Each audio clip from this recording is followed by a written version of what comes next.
कामसम्पन्नं कामेश्वरी हरप्रियं कामनादेहि मे नित्यं कामेश्वरी नमोस्तुते. Welcome everyone to the channel. I hope this video finds you in good health, and I also hope that you guys are meditating. You guys are creating a system for yourself. The reason I'm emphasizing on the fact that we have to create a system for our spiritual practices is because first, if you're always in a chase mode, if you're always in a figuring out reality, then what is the point of us earning money and working so hard? If we cannot stabilize our energies, if we cannot anchor our energies to experience the joy, and not fleeting joy which comes and goes, but also something that makes us grateful from the inside.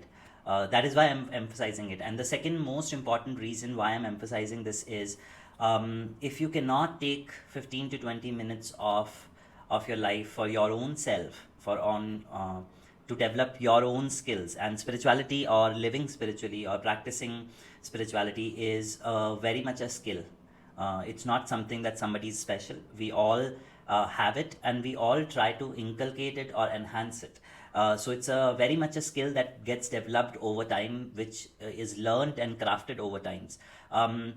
If we cannot pursue those 15-20 minutes when the tide goes low, and we all will go through a low tide because of the past karmas that we have sown, we will not have enough tools ready to cope up with that reality, and that pain and misery will stretch for too long.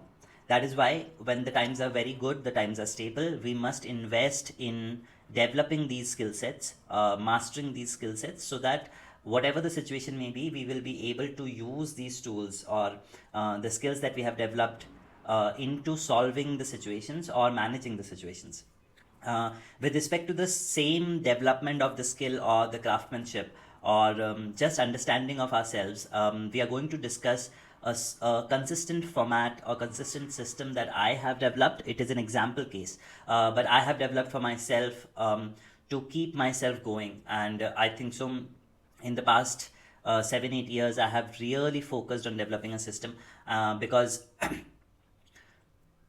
when the time is really good, we kind of forget that there is a need of Shakti to keep moving also. Yes, we have picked up a momentum, but the momentum has to be carried forward, and for that we need to generate enough fuel. And till the point there is fuel in a car, we kind of move ahead, and then we start dipping, and when we dip we realize that, oh, let me resume back to the system, which really doesn't work when you want a consistent growth, consistent progress. So we will talk about how to create the system, how to create a consistency, and in the form of consistency we will first understand what are the base foundations on which I can create a consistency. We all know that everything that we see in this universe, especially the human beings, are created of Panchbhutas, and that becomes our core foundation to create a systemic routine or discipline for ourselves to work into spirituality. Panchbhutas include the 5 elements: the spirit, air, water, fire, earth. And these 5 elements are, because they are within us, if we start creating a base or a foundation that can help us balance these energies as well as connect to our higher self, it becomes more profound. The results are much better, as well as it gives us a stable path to walk on. Okay. So we will look into how have I created a system for myself. The reason I ventured into exploring this aspect is because not always you can do havans or homas or fire rituals, big fire rituals. Not everyone can leave their house and go to a secluded area and work on spiritual connection. That is not a practical reality for everybody. So does that mean that we remove that reality completely and indulge ourselves only into pleasure? Probably not. So we need to figure out a base or a decent way for us to keep engaging as well as balancing these Panchbhutas within us. So the first element we will look into is the spirit element. Spirit element, the presentations will be here. The spirit element is related to our soul, the higher self.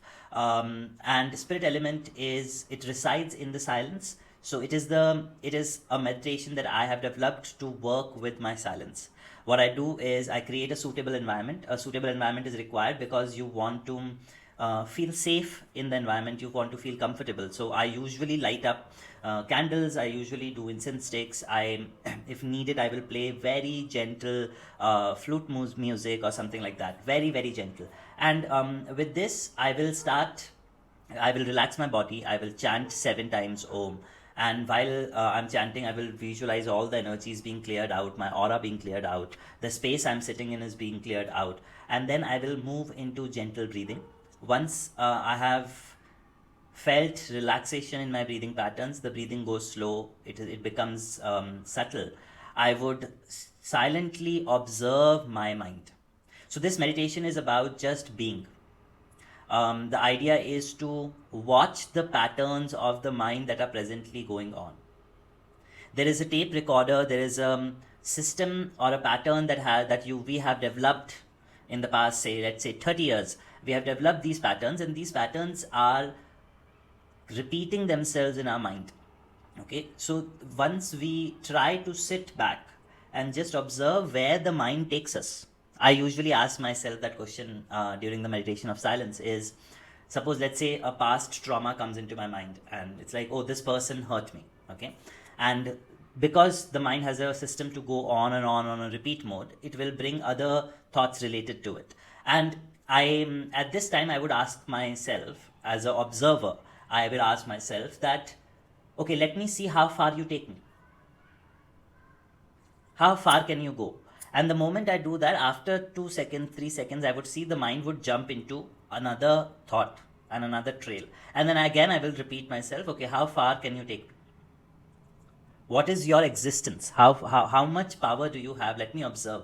It's the meditation on silence is, it's the start mode, it's the beginning mode where you try to just observe the monkey mind. You don't want to react to it.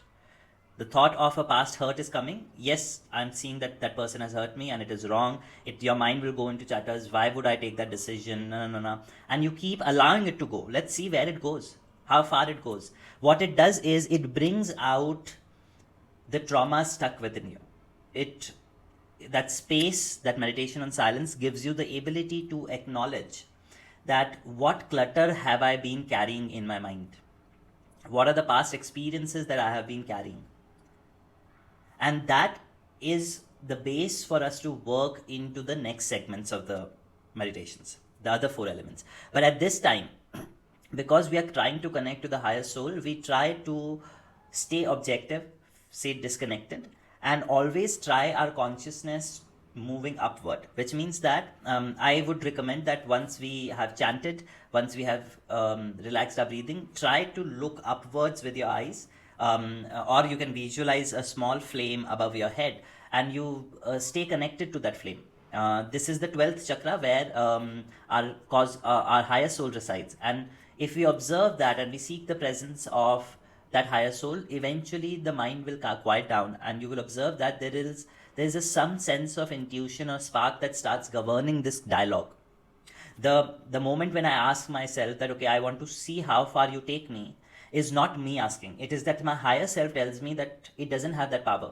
Let us observe. If you would do this exercise for the first 2 days, you will be very troubled with your thoughts. You're like, oh, there were so many thoughts. But when you practice this, you will observe that there is a very subtle voice in your brain that will, or in your system, in your energy, that will start telling you that, oh, I know this was bad, but it doesn't matter at all. Or, yeah, so what? It doesn't have power. Let me see how far it takes me.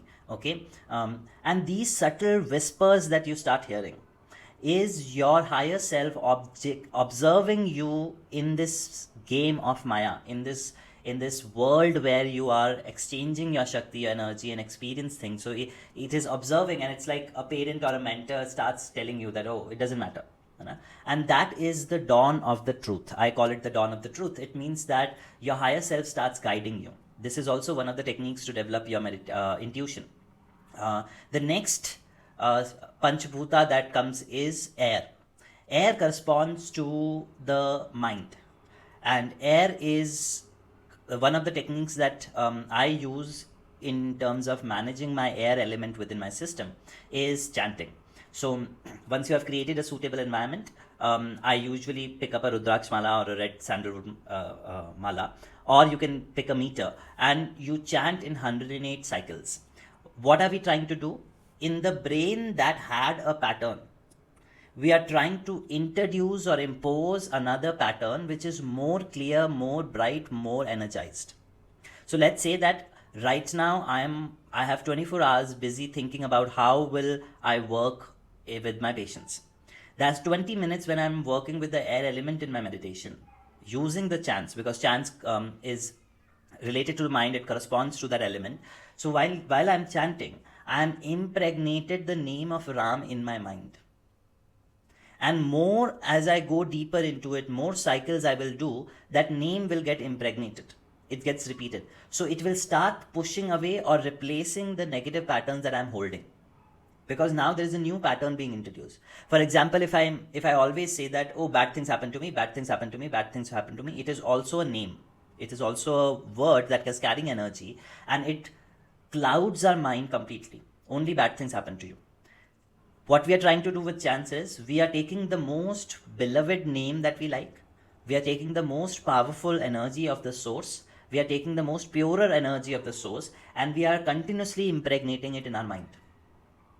What does this energy do when it kind of takes more position or more placement in our brain during the difficult times, during the problems, during the issues in our life? Suddenly this name will start repeating, and along with this name, the energy of faith, energy of trust, energy of letting go will also come, because this name has, Ram has unconditional love in it.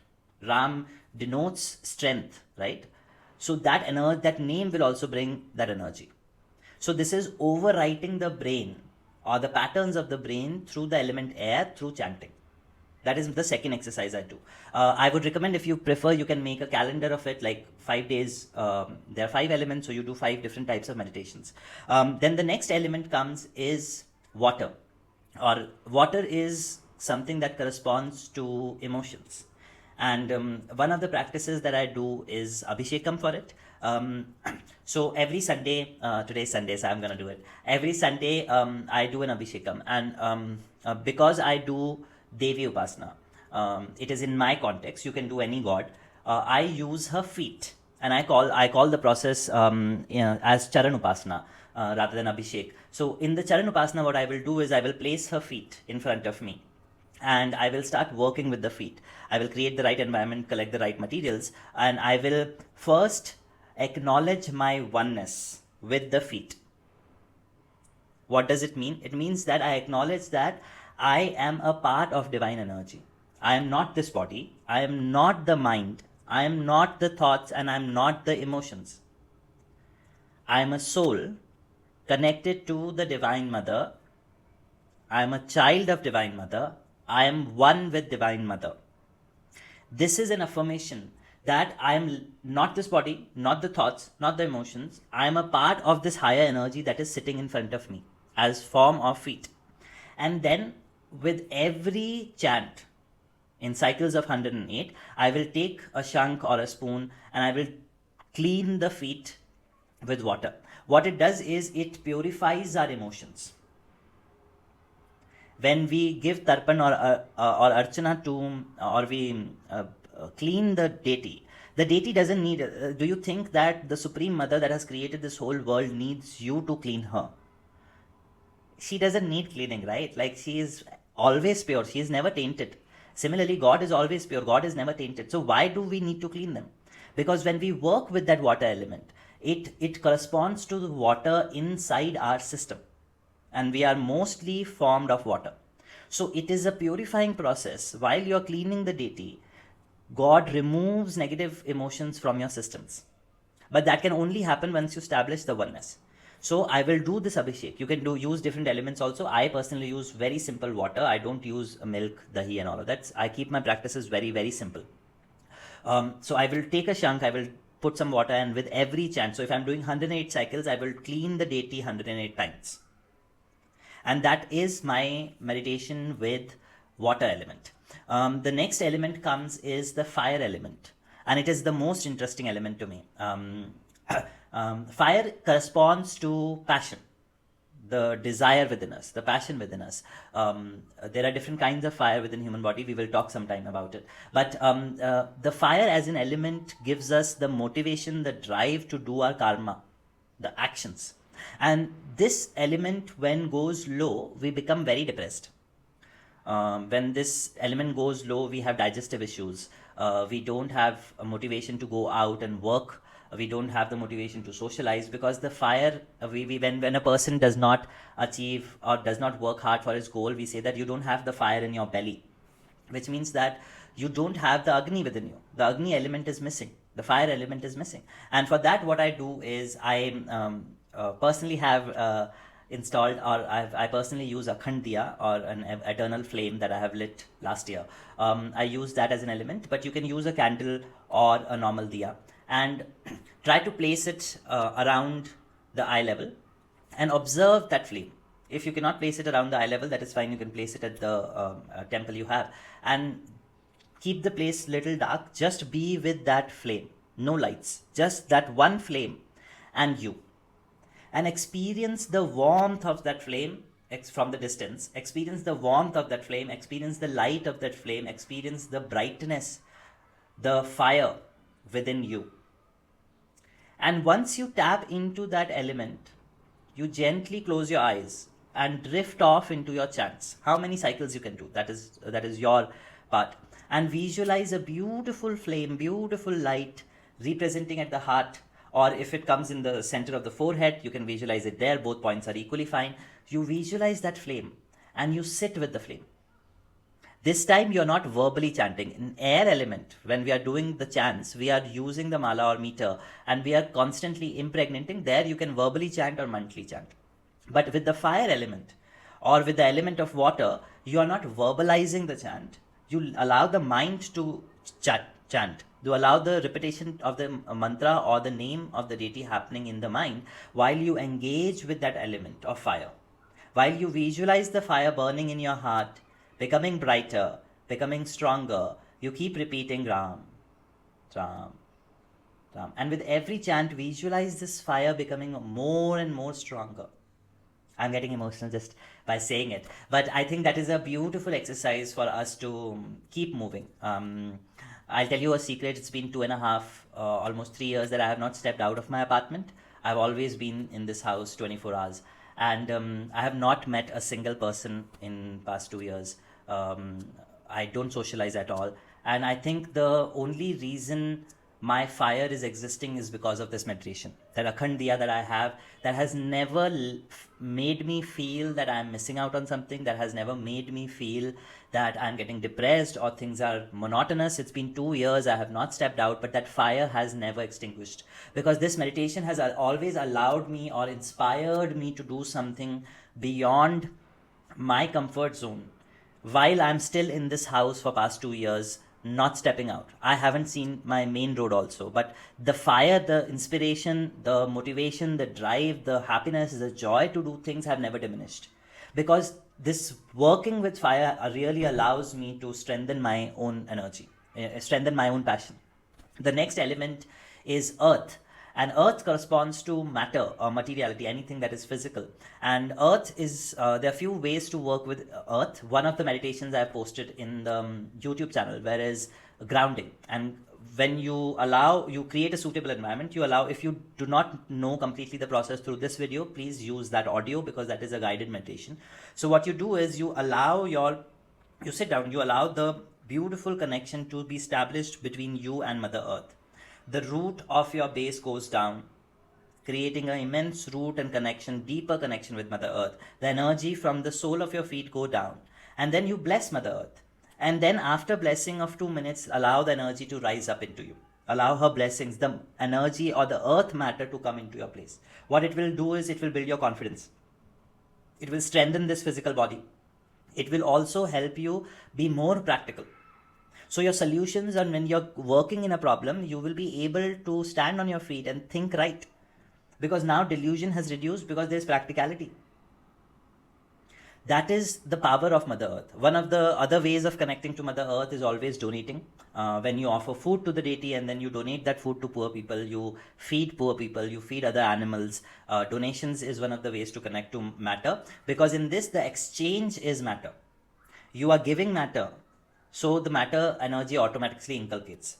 So these are two exercises that we do in terms of Mother Earth. I have a ritual of myself where every 11 day, 12 day, whatever sadhana, whatever the days I'm picking, I usually pick 11 days because it's a portal number for me. So 11 days, the 11th day, I will give food to crows. And every single day, a small chapati is being made, bread is being made, and I offer it to the deity, and then I give it to either dog or cow. That is a by default law. I do not eat or I do not consume my food until I have donated that one chapati. That is a simplest method, a simplest way for me to ensure that there is a give and take. There is a because the moment I make that chapati, the moment I place that bread in front of the deity, the moment I give that bread to somebody else for feeding, it automatically makes me grateful for the food I'm eating. So the assimilation becomes very, very healthy. Assimilation becomes very, very strong. Okay, intentions really, really matter in your spirituality. And why I'm saying this is because I know there is a lot of fear with respect to spirituality, because a lot of things are misunderstood or they're misconceptions. But we need to understand that we call the divine energy as our mother, as our father, as our parent, as our guardian, whatever you want to call it. The connection is always this. So how do you think that God, whatever God form you are worshipping, why would he want you to be punished and sit like a sad person for 20 minutes and pray him? He doesn't hate us, or she doesn't hate us. She doesn't want us to be punished. If we don't enjoy the prayers, the sadhanas, the meditations, the spiritual practices that we are doing, then the God is not enjoying it. If it is not coming out of happiness, if it is not coming out of, oh, I am so excited to do meditation today, the God will never listen to it. The God will never enjoy it, because he doesn't want you to be punished. All the punishments or all the suffering that you're going through is because the past karmas that you have done. It's just a cause and effect. It's not that God is punishing you for not worshipping him. So the first thing, or the reason I'm talking this is, first thing that you have to understand is, what works for me, and how can I create a system for me to enjoy this process?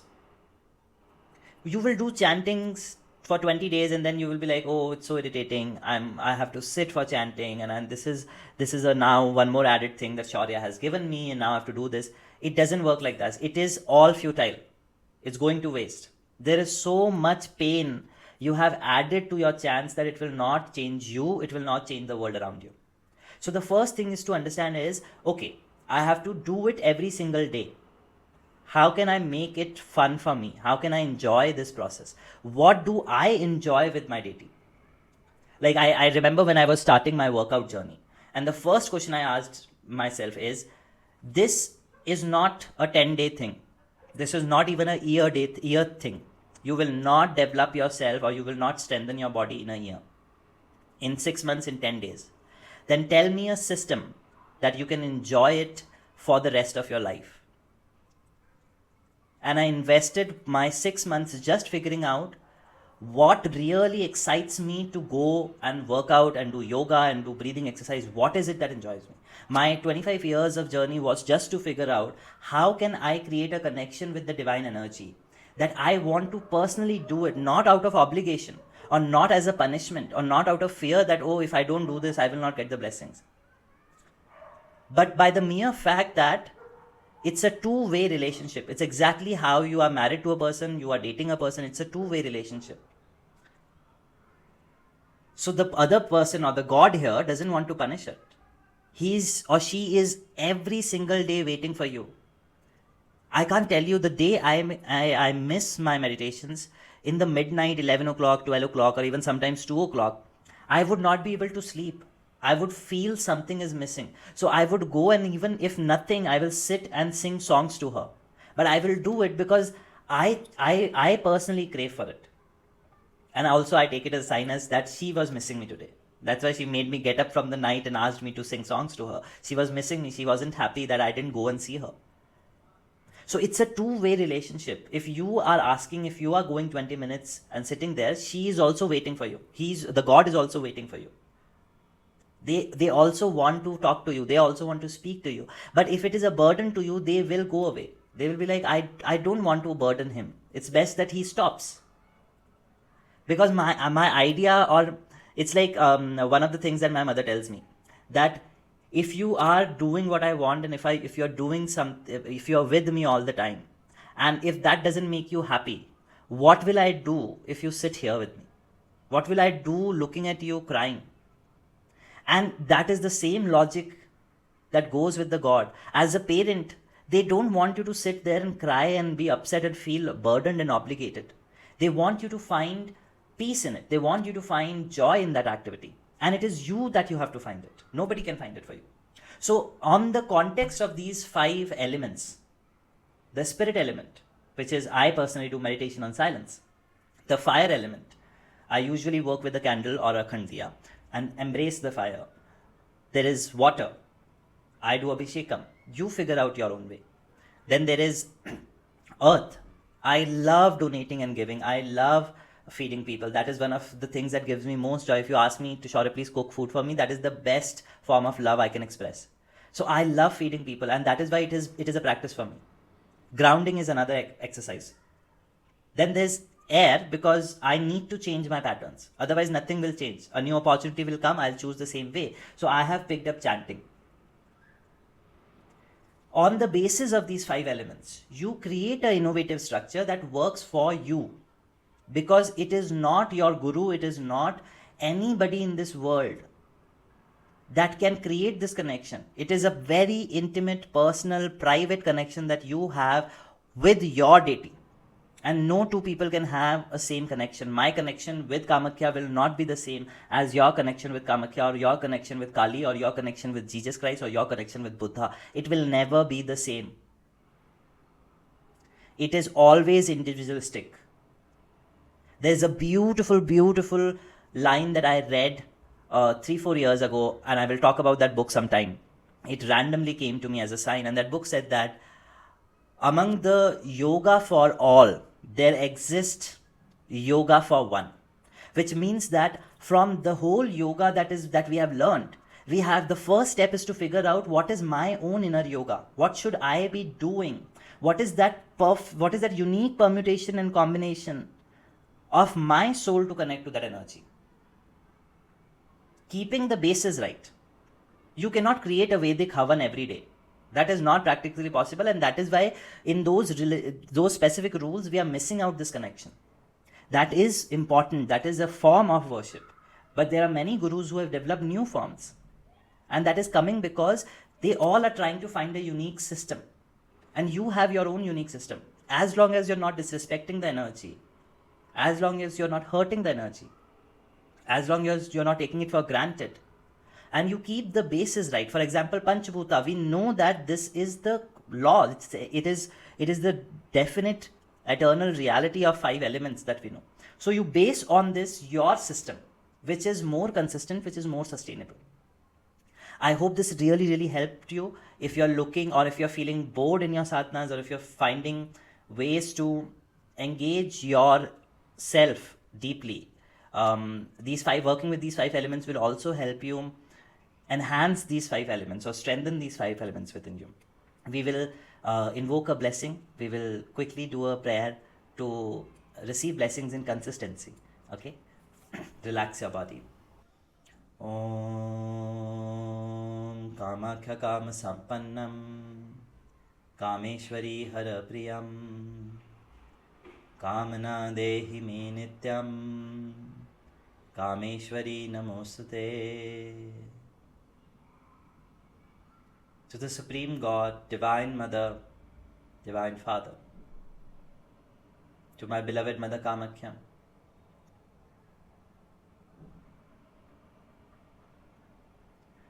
to the Shakti that is manifested as the Creator, Preserver and Destroyer, manifested as the 5 elements my soul, the earth, the fire, the air, and the water. I humbly seek your presence, your blessings, and your guidance to be consistent, one pointed, and focused. May all patterns of laziness, negative thoughts,